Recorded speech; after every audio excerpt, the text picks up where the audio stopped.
Allah Subhanahu wa taala bagi janji yang cukup besar kepada haji ini.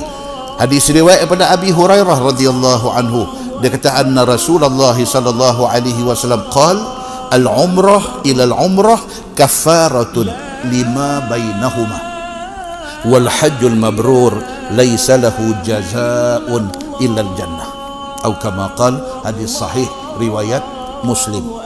Nabi kata apa pasal haji, pasal umrah ni?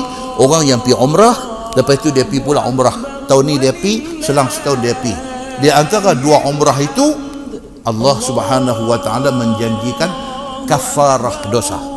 Allah hapuskan dosa. Dosa apa? Dosa kecil.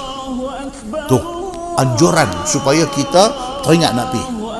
Kan Nabi SAW kata, tak disuruh manusia ni bersusah payah pekin belanja, melainkan kerana nak pergi ke tiga tempat.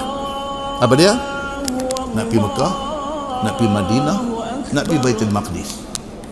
Lain pada tu, jangan sampai menyusahkan diri. Duk pekin belanja, makan Maggi hari-hari. Pasal apa ni? Dah mereka duk ajak pergi tour Europe. Tak payah. Hampir makan lagi boleh. Betul-betul ada duit lebih nak pergi tak apa. Tapi kalau sampai nak kena pekin untuk nak boleh pergi ketiga tempat ni, Mekah, Madinah, Baitul Maqdis. Itu kata Nabi sallallahu alaihi wasallam.